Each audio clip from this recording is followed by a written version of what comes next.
ଚୁମୁକି ଚୁମୁକି ଗୋଟିଏ ମଫସଲ ଗାଁର ନିରୀହ ଝିଅଟି। ତା ପରିବାର କହିଲେ ସେ ଆଉ ତା ବାପା ମା ଗାଁ କଲେଜରେ ଡିଗ୍ରୀ ପଢ଼ୁଛି। ସେହି ସମୟରେ ସେ ଗାଁକୁ ସହରର ସାଗର ବୋଲି ଜଣେ ଇଞ୍ଜିନିୟରିଂ ଆସିଛନ୍ତି। ତାଙ୍କ ସହ ଚୁମୁକିର ପ୍ରେମ ହୋଇଯାଇଛି। ଚୁମୁକିକୁ ବିବାହ କରିବା ପାଇଁ ସାଗର ପ୍ରତିଶ୍ରୁତି ଦେଇଛନ୍ତି। ହଠାତ୍ ସାଗରଙ୍କ ପାଖକୁ ଖବର ଆସିଲା ଯେ ତାଙ୍କ ବାପାଙ୍କ ଦେହ ବହୁତ ଖରାପ। ସାଗର ସହରକୁ ଯିବା ସମୟରେ ଚୁମୁକିକୁ କହିଛନ୍ତି ସେ ସହରକୁ ଯାଇ ତାଙ୍କ ବାପା ଠିକ୍ ହେଲା ପରେ ପରିବାର ଲୋକଙ୍କୁ ନେଇ ସେ ଗାଁକୁ ଆସି ଚୁମୁକିକୁ ବିବାହ କରିବେ। କିନ୍ତୁ 3 ମାସ ହୋଇଗଲାଣି ସାଗର ଆଉ ଆସିନାହାନ୍ତି କି ତାଙ୍କ ଫୋନ୍ ଆଉ ଲାଗୁନାହିଁ।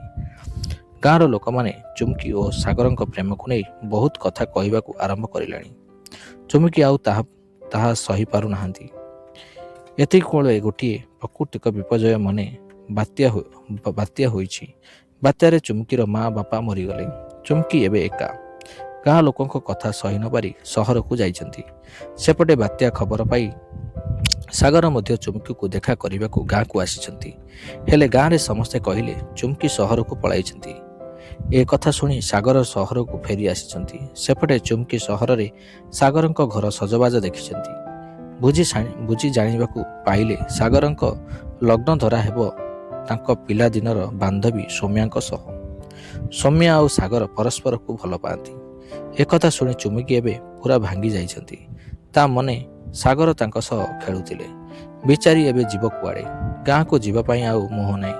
ତଥାପି ସେ ଯାଇ ଗାଁକୁ ଯାଉଥିବା ଟ୍ରେନରେ ବସିଛନ୍ତି। ସେପଟେ ସାଗର ଘରକୁ ଘର ଚାକରଙ୍କ ଠାରୁ ଜାଣିବାକୁ ପାଇଲେ ଗାଁରୁ ଗୋଟିଏ ଝିଅ ଆସି ତାଙ୍କ ବିଷୟରେ ପଚାରୁଥିଲା ଏବଂ କାନ୍ଦି କାନ୍ଦି ପଳାଇଲା। ଏକଥା ଶୁଣି ସାଗର ଜାଣିଗଲେ ଯେ ସେ ତାଙ୍କ ଚୁମୁକି। ସେ ଜାଣିଥିଲେ ଚୁମୁକି ନିହାତି ଗାଁକୁ ଯାଉଥିବ। ଟ୍ରେନରେ ଧରିବା ପାଇଁ ଷ୍ଟେସନ ଯାଇଥିବେ। ସାଗର ମଧ୍ୟ ଷ୍ଟେସନକୁ ଗଲେ। ସେ ଚୁମୁକିକୁ ଖୋଜୁ ଖୋଜୁ ଟ୍ରେନ ଛାଡ଼ିଦେଲା। ଟ୍ରେନ ଛାଡ଼ିଲା ପରେ ସେ ଟ୍ରେନରେ ଚୁମୁକିକୁ ଦେଖି ଡାକ ପକାଇଛନ୍ତି। ହେଲେ ଚୁମୁକିକୁ ଶୁଣାଯାଇ ନାହିଁ। ସାଗର ଟ୍ରେନ ଭିଡ଼ ଥିବାରୁ ଟ୍ରେନରେ ପଶିପାରିଲେ ନାହାନ୍ତି। ପର ଷ୍ଟେସନରେ ଚୁମୁକିକୁ ଓହ୍ଲାଇବା ପାଇଁ ସାଗର ଗାଡ଼ିରେ ଯାଇଛନ୍ତି। ସେ ଷ୍ଟେସନ ପହଞ୍ଚିଲା ପରେ ଶୁଣିବାକୁ ପାଇଲେ ଚୁମୁକି ଥିବା ଟ୍ରେନଟି ଦୁର୍ଘଟଣା ଘଟିଛି। ଟ୍ରେନଟି ଲାଇନଚ୍ୟୁତ ହୋଇ ନଦୀକୁ ଖସି ପଡ଼ିଛି। ବହୁତ ଲୋକ ଆହତ ହୋଇଛନ୍ତି ଓ ବହୁତ ଲୋକ ମରିଯାଇଛନ୍ତି। ଏହା ଶୁଣି ସାଗର ଦୁର୍ଘଟଣା ସ୍ଥଳକୁ ଯାଇ ଚୁମୁକିକୁ ଖୋଜିଛନ୍ତି। ସେଠି ସମସ୍ତେ କହିଲେ ଯେଉଁମାନଙ୍କୁ ମିଳୁନାହିଁ ସେମାନେ ବୋଧେ ଟ୍ରେନ ତଳେ ଜାକି ହୋଇ ମରିଯାଇଛନ୍ତି। ସେମାନଙ୍କୁ ଚିହ୍ନଟ କରିବା ସମ୍ଭବ ନୁହେଁ। ତଥାପି ସାଗର 2-3 ଦିନ ଧରି ଚୁମୁକିକୁ ପାଖାପାଖି ଅଞ୍ଚଳରେ ଆଉ ଡାକ୍ତରଖାନାରେ ଖୋଜିଛନ୍ତି। ଶେଷରେ ପୋଲିସ ଚୁମୁକିକୁ ମୃତ୍ୟୁ ଘୋଷଣା କରିଛି। କିନ୍ତୁ ଚୁମୁକି ମରିନାହାନ୍ତି। ସେ ବଞ୍ଚିଛନ୍ତି। ଦୁର୍ଘଟଣାରେ ସେ ନଦୀରେ ଭାସି ଯାଇ ଆଉ ଗୋଟିଏ ସହରରେ ପହଞ୍ଚିଛନ୍ତି। ସେଠାରେ ଲୋକମାନେ ତାକୁ ପାଇ ଡାକ୍ତରଖାନାକୁ ନେଇଛନ୍ତି।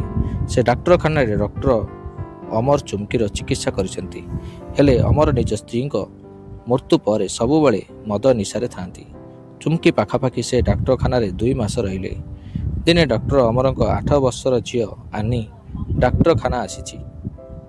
ହଠାତ୍ ସିଏ ଚୁମୁକିକୁ ଦେଖି ମା କହି ଚୁମୁକିଙ୍କ ପାଖକୁ ଦୌଡ଼ିକି ଆସି କୁଣ୍ଢାଇ ଧରିଲା ଏବଂ ଅଚେତ ହୋଇଗଲା। ଆନି ପଛେ ପଛେ ତାର ଜେଜେମା ମନେ ଅମରଙ୍କ ମା ଆସିଛନ୍ତି ଏବଂ ଚୁମୁକିକୁ ଦେଖି କହିଛନ୍ତି ବୋଉ ବାନି ନା ସେ ତ ମରିଯାଇଛି। ଚୁମୁକି ଆନିକୁ ଧରି ଛିଡ଼ା ହୋଇଛନ୍ତି ଏବଂ କିଛି ବୁଝି ନ ପାରି ଆଶ୍ଚର୍ଯ୍ୟ ହୋଇ ଅମରଙ୍କ ମାଆକୁ ଦେଖୁଛନ୍ତି। ସେତେବେଳେ ସେ ଅମର ଆସି ଆନିକୁ ନେଇ ଚିକିତ୍ସା କରିଛନ୍ତି। ଚୁମୁକି ଅମରଙ୍କ ମାଆକୁ ପଚାରିଛନ୍ତି ବାନି କିଏ? ଏ ଝିଅଟି ମୋତେ ଦେଖି ମା କହି ଅଚେତ କାହିଁକି ହୋଇଗଲା?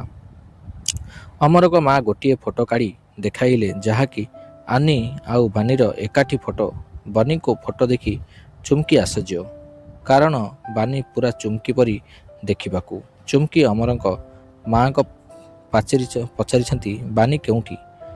ଅମରଙ୍କ ମା କହିଛନ୍ତି 7 ମାସ ତଳର କଥା। ବନି ଆନିକୁ ଆଣିବା ପାଇଁ ବିଦ୍ୟାଳୟ ଯିବା ସମୟରେ ଗୋଟିଏ ଟ୍ରକ୍ ତାଙ୍କ ଗାଡ଼ିକୁ ପଛ ଆଡ଼ୁ କୁଟିଲା। ଦୁର୍ଘଟଣାରେ ବାନି ମରିଗଲା। ବାନିକୁ ଆମର ବହୁତ ଭଲ ପାଉଥିଲେ। ତାଙ୍କ ବିୟୋଗ ସେ ସହି ନପାରି ଦିନ ରାତି ସବୁବେଳେ ମଦ ନିଶାରେ ରହିଲେ। ହେଲେ ରୋଗୀ ଚିକିତ୍ସାରେ କେବେ ବି ଅବହେଳା କରିନାହାନ୍ତି। ବୋଧେ ମଦ ନିଶାରେ ଆମର ଚୁମୁକିର ଚେହେରାକୁ ଲକ୍ଷ୍ୟ କରି ନାହାନ୍ତି। ସେପଟେ ଆନି ଛୋଟବେଳୁ ଦୁର୍ବଳ। ତାର ହୃଦୟରେ କଣା ଅଛି। ତେଣୁ ମା ମରିବା ପରେ ସେ ଏମିତି ବେଳେ ବେଳେ ଅଚେତ ହୋଇଯାଏ। ଡାକ୍ତର କହିଛନ୍ତି ଆନି ଏମିତି ଦୁଃଖରେ ରହିଲେ ସେ ବହୁତ ଜଲ୍ଦି ମରିଯିବ। ଏହା ଶୁଣି ଚୁମ୍କିଙ୍କ ଆଖିରୁ ଲୁହ ବୋହିଯାଇଛି। ଅମରଙ୍କ ମା ଚୁମ୍କିକୁ ଠାରୁ ଚୁମ୍କିଙ୍କ ଜୀବନ ବିଷୟରେ ଜଣାଇଲେ ଏବଂ ତାଙ୍କୁ ଅନୁରୋଧ କରି କହିଲେ, ଆନି ପାଖରେ ତୋ ମାଆର ଅଭିନୟ କରି ରହିବାକୁ, ତେବେ ସେ ଜଲ୍ଦି ଠିକ୍ ହେବ। ଚୁମ୍କି ମଧ୍ୟ ରାଜି ହୋଇ ଆନି ପାଖରେ ରହିଲେ। ମା ଠାରୁ ସବୁ ଶୁଣି ଅମର ଯାଇ ଚୁମ୍କିକୁ ଭଲ କି ଦେଖିଲେ। ତାଙ୍କ ବାନୀର ଚେହେରା ଦେଖି ସେ ବାନୀକୁ ଆହୁରି ମନେ ପକାଇ ଆହୁରି ମଦ ପିଇଲେ। ଚୁମ୍କି ଅମରଙ୍କୁ ବହୁତ ବୁଝାଇ ବୁଝାଇ ଆସ୍ତେ ଆସ୍ତେ ମଦ ଛଡ଼ାଇଲେ। ଏବେ ଚୁମ୍କି ଆଉ ଅମର ଭଲ ସାଙ୍ଗ ହୋଇଗଲେଣି। ଆନି ଟିକେ ବି ଚୁମ୍କିକୁ ଛାଡ଼ି ରହିପାରୁନାହିଁ। ସେପଟେ ଅମର ମଧ୍ୟ ଆସ୍ତେ ଆସ୍ତେ ଚୁମ୍କିକୁ ଭଲ ପାଇଲେଣି। ଏମିତି ବର୍ଷେ ବିତିଗଲାଣି। ଅମର ଚୁମ୍କିକୁ ନିଜ ମନ କଥା କହିସାରିଛନ୍ତି। ହେଲେ ଏବେ ବି ଚୁମ୍କିଙ୍କ ମନରେ ସାଗରଙ୍କ ପାଇଁ ପ୍ରେମ ଓ ଅଭିମାନ ଅଛି। ତଥାପି ପରିସ୍ଥିତି ଦେଖି ଚୁମ୍କି ଅମରକୁ ବିବାହ ପାଇଁ ରାଜି ହୋଇଗଲେ। ସେପଟେ ବାପା ମାଆଙ୍କ ଖୁସି ପାଇଁ ସାଗର ମଧ୍ୟ ସୌମ୍ୟଙ୍କୁ ବିବାହ ପାଇଁ ରାଜି ହୋଇଯାଇଛନ୍ତି। ସୌମ୍ୟା ହେଉଛନ୍ତି ଅମରଙ୍କର ମାମୁଁ ଝିଅ ଭଉଣୀ। ଅମରଙ୍କ ବାହାଘର 2 ଦିନ ଆଗରୁ ସୌମ୍ୟା ଅମରଙ୍କ ଘରକୁ ଆସିଛନ୍ତି। ସେଠାରେ ତାଙ୍କର ଚୁମ୍କିଙ୍କ ସହ ଦେଖା ହୋଇଛି। ସେ ଅମର ଆଉ ଚୁମ୍କିଙ୍କୁ କହିଛନ୍ତି ତାଙ୍କ ସାଙ୍ଗରେ ତାଙ୍କ ଭାବି ସ୍ୱାମୀ ଆସିଛନ୍ତି କହି ସାଗରକୁ ଡାକିଛନ୍ତି। ହଠାତ୍ ଏମିତି ଅବସ୍ଥାରେ ସାଗର ଆଉ ଚୁମ୍କି ପରସ୍ପରକୁ ଦେଖି ନିଶ୍ଚତ ହୋଇ ଛିଡ଼ା ହୋଇଛନ୍ତି। ବହୁତ କଷ୍ଟରେ ନିଜକୁ ସମ୍ଭାଳିଛନ୍ତି। ସାଗରଙ୍କୁ ଦେଖି ଚୁମ୍କିଙ୍କ ମନରେ ଅଭିମାନ ଓ ରାଗ ଆହୁରି ବଢ଼ିଯାଇଛି। ସେପଟେ ସାଗର ଚୁମ୍କିକୁ ଦେଖି ସେ ବି ବଞ୍ଚିଥିବା ଜାଣି ଖୁସି ହୋଇଯାଇଛନ୍ତି ଏବଂ ଚୁମ୍କି ସହ କଥା ହେବାକୁ ଚାହୁଁଛନ୍ତି। ହେଲେ ଚୁମ୍କି ସାଗରଙ୍କ ସହ କଥା ହେବାକୁ ଚାହୁଁନାହାନ୍ତି। ଅମର ଏବଂ ସୌମ୍ୟ ଚୁମ୍କି ଆଉ ସାଗରଙ୍କର ବ୍ୟବହାରରେ ପରିବର୍ତ୍ତନ ଦେଖି ଆଶ୍ଚର୍ଯ୍ୟ ହୋଇଛନ୍ତି। ସୌମ୍ୟ ଶେଷରେ ନାମ ଶୁଣି ଅନୁମାନ କରିସାରିଛନ୍ତି ଚୁମ୍କି ସାଗରର ପ୍ରେମିକା, ସେହି ଗାଁର ଝିଅ। ସେ ଅମରଙ୍କୁ ସବୁ କଥା କହିଛନ୍ତି। ଅମର ଓ ସୌମ୍ୟ ଜାଣି ଶୁଣି ଚୁମ୍କି ଆଉ ସାଗରଙ୍କୁ ଏକୁଟିଆ ଛାଡ଼ିଛନ୍ତି। ସାଗର ଚୁମ୍କି ପାଖକୁ ଯାଇ କହିଛନ୍ତି, କ'ଣ ପାଇଁ ତୁମେ ମୋତେ ଛାଡ଼ି ପଳାଇ ଆସିଲ? ମୁଁ ତୁମକୁ ଅଟକାଇବାକୁ ଷ୍ଟେସନ ଯାଇଥିଲି, କିନ୍ତୁ ତୁମ ଟ୍ରେନ୍ରେ ଦୁର୍ଘଟଣା ଆଉ ପୋଲିସ ତୁମକୁ ମୃତ୍ୟୁ ଘୋଷଣା କଲା। ତୁମେ ମୋ ପାଖକୁ ନ ଆସି କେମିତି ମୋତେ ଭୁଲି ରହିପାରିଲ? ଚୁମ୍କି କହିଲେ, ବାସ୍ ଇଞ୍ଜିନିୟର ବାବୁ, ମୋତେ ଆଉ ମିଛ କଥା କୁହ ନାହିଁ। ତୁମେ ମୋତେ ବିବାହ ପାଇଁ ମିଛ ପ୍ରତିଶ୍ରୁତି ଦେଇଥିଲ। ତୁମେ ତ ସୌମ୍ୟାକୁ ଛୋଟବେଳରୁ ଭଲ ପାଉଥିଲ। ତେବେ ମୋ ସହ କାହିଁକି ଖେଳୁଥିଲ? ମୁଁ 3 ମାସ ଧରି ତୁମକୁ ଗାଁରେ ଅପେକ୍ଷା କଲି। ତୁମେ ଆସିଲ ନାହିଁ। ତୁମ ଫୋନ୍ ଲାଗିଲା ନାହିଁ। ଗାଁ ଲୋକମାନଙ୍କ ଠାରୁ ବହୁତ କଥା ଶୁଣିବାକୁ ପଡ଼ିଲା। ତୁମ ଫୋନ୍ ବି ଲାଗୁନଥିଲା। ତାପରେ ବାତ୍ୟାରେ ମା ବାପାକୁ ହରାଇବା ପରେ ମୁଁ ତୁମ ଘରକୁ ଆସି ଦେଖିଲି ତୁମର ଓ ସୌମ୍ୟାଙ୍କ ଲଗ୍ନଧାରା। ମୁଁ ସେଇଠି ହିଁ ମରିଯାଇଥିଲି।